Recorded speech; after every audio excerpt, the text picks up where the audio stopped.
বিশ্ব সংবাদে আপনাদের স্বাগত। পুরোদমে চলছে ইসরায়েল ফিলিস্তিন যুদ্ধ, আর এই যুদ্ধ নিয়ে আমাদের হাতে থাকা সর্বশেষ আপডেট সংবাদগুলো জানিয়ে দেব। শুরুতেই শিরোনাম, অবশেষে পিছু হটছে ইসরায়েলি সেনারা। এদিকে তেল আবিবকে অনুতপ্ত করতে প্রস্তুত প্রতিরোধ ফ্রন্ট। কোন ইসরায়েলি দূতাবাস এখন থেকে আর নিরাপদ নয় বলেছে ইরানি জেনারেল। আতঙ্কে ঘুম হারাম বেজন্মা নেতানিয়াহুর, স্বপ্নে মৃত্যু দেখেও আটকে ওঠেন ইহুদিরা। এরপরেই থাকবে ইসরায়েলিরা প্রথমে গুলি করে তারপর তারা যাচাই করে বলেছেন লিওন প্যানেট্টা। এদিকে আমাদের কোনো বৈধতা নেই, ইসরায়েলের গণমাধ্যমগুলোতে গাজা যুদ্ধ নিয়ে বেজন্মা নেতানিয়াহুর বিরুদ্ধে সমালোচনার ঝড়। সর্বশেষ জানিয়ে দেব, মোদির দানবীয় সরকার মানুষ প্রতিবাদ করলে মধ্যরাতে এনআই এর অভিযান, বিজেপিকে কটাক্ষ মমতার। শিরোনামগুলো শুনছিলেন, এবারে বিস্তারিত। আজকের সংবাদ সম্পর্কে আপনার মূল্যবান মতামত লিখে জানান। জানিয়ে দিন কোন স্থান থেকে এই সংবাদ শুনছেন অথবা দেখছেন। অবশেষে পিছু হটছে ইসরায়েল সেনা।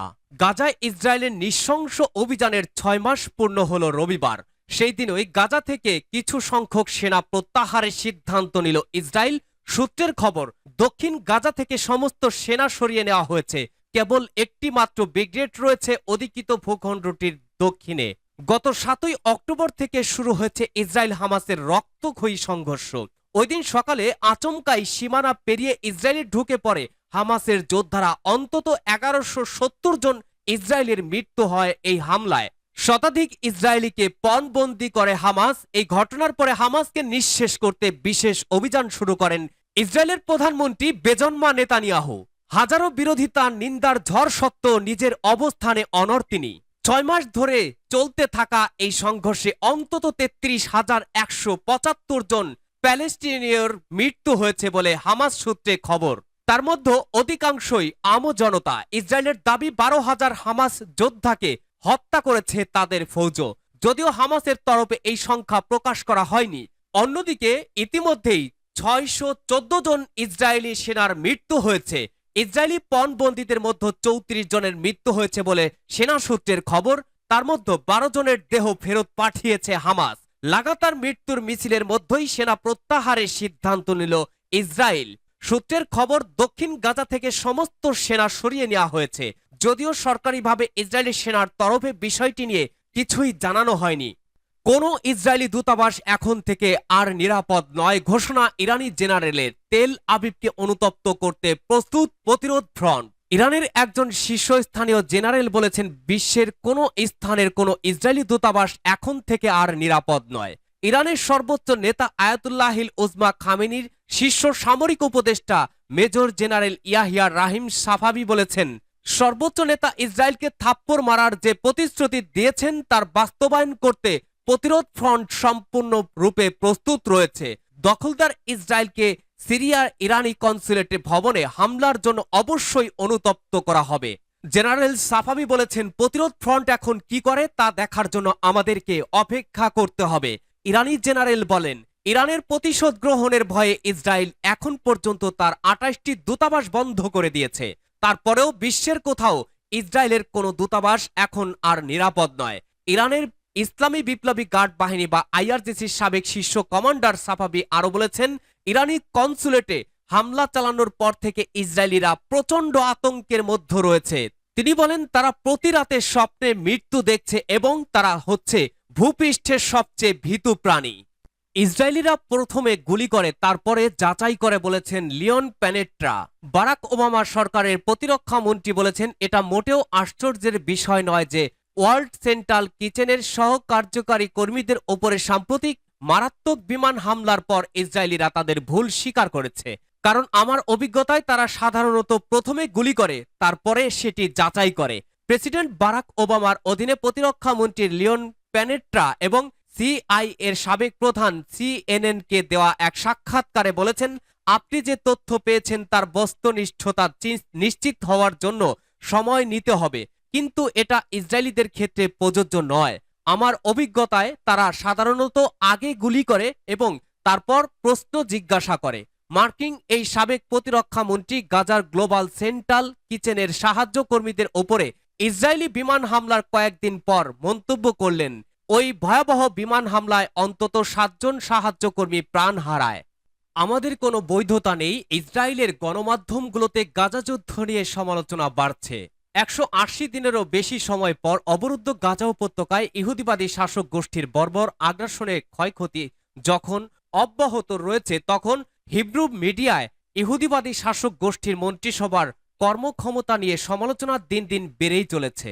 ইহুদিবাদী হারেজ্য পত্রিকা এক প্রতিবেদনে লিখেছে, গাজা উপত্যকার বিরুদ্ধে যুদ্ধ শুরুর 6 মাস অতিবাহিত হয়েছে এবং অক্টোবরের 7 তারিখ থেকে ইসরায়েলের পরিস্থিতি আরও খারাপ হয়েছে। এই প্রতিবেদনে আরও জোর দিয়ে বলা হয়েছে, আমাদের অবশ্যই যুদ্ধের অবসান ঘটাতে হবে এবং হামাসের কাছে আটকে থাকা আমাদের বন্দীদের ফিরিয়ে আনতে হবে। হারেজ্য পত্রিকার আরও বলা হয়েছে, ইসরায়েলের প্রধানমন্ত্রী বেনিয়ামিন নেতানিয়াহুকে বরখাস্ত করা উচিত। ইহুদিবাদী গণমাধ্যমটিতে আরও জোর দিয়ে বলা হয়েছে, হামলায় অর্ধ বছর পার হয়েছে এবং এখনো সেখানে হামলা অব্যাহত রয়েছে, কিন্তু গাজায় পূর্ব ঘোষিত লক্ষ্যগুলো অর্জিত হয়নি। আর এই 6 মাসে কোনো বন্দী তার বাড়িতে ফিরে আসেনি এবং হামাস পরাজিত হয়নি।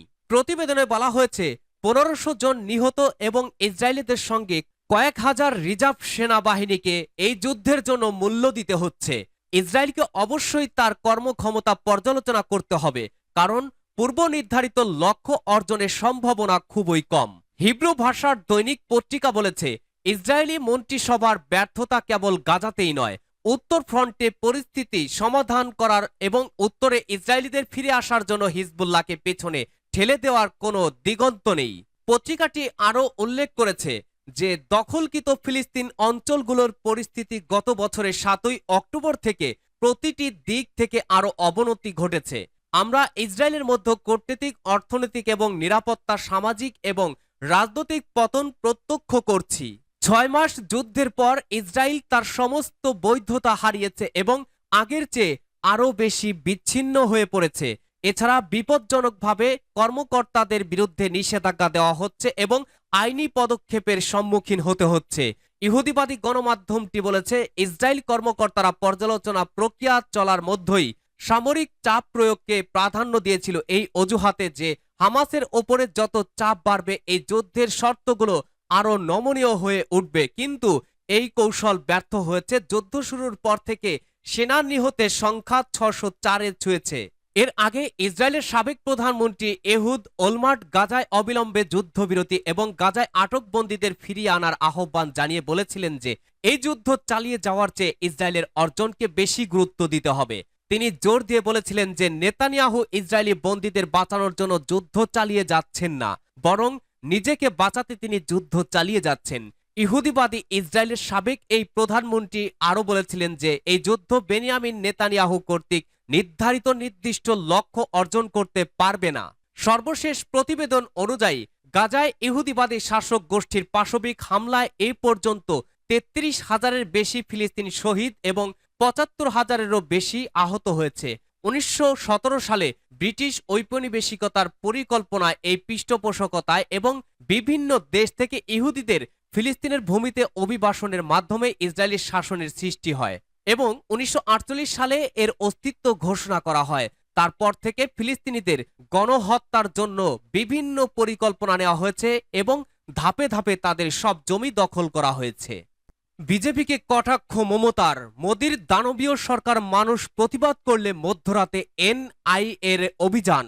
ভারতের পশ্চিমবঙ্গের মুখ্যমন্ত্রী মমতা বন্দ্যোপাধ্যায় প্রধানমন্ত্রী নরেন্দ্র মোদীকে কটাক্ষ করে বলেছেন, বিজেপি একটা দানবীয় ও অশুভ সরকার, আর সেই সরকারকে নিয়ে মোদীবাবু গ্যারান্টি দিচ্ছে। মমতা বলেন, আপনার গ্যারান্টি মানে নোটবন্দি এবং সিবিআই। মুখ্যমন্ত্রী এনআইকে তোপ দেখে বলেন, এনআইএ সিবিআই বিজেপির ভাই ভাই, আর ইডি ইনকাম ট্যাক্স বিজেপির টাকা তোলার বক্স। অন্যদিকে আমাদের আছে লক্ষ্মীর ভান্ডার, কৃষির ভান্ডার। বিজেপি সরকারকে অত্যাচারী সরকার বলে মন্তব্য করেন মমতা বন্দ্যোপাধ্যায়। রোববার জঙ্গলমহল ও পুরুলিয়ার জনসভায় এসব কথা বলেন তিনি। মমতা দলীয় কর্মীদের বলেছেন, বিজেপি অস্ত্র দিয়ে মাদক মিশিয়ে ভোট লুট করার অপকৌশল নিতে পারে, তাই সবাইকে সাবধানে থাকতে হবে। তিনি বলেন, বিজেপি যা করছে আগামী দিনে মানুষ তাদের ঘৃণার সঙ্গে বর্জন করবে, তবে পঞ্চায়েত নির্বাচনে কিছু ক্ষেত্রে তাদের ভুল হয়েছে বলে তিনি স্বীকার করলেন।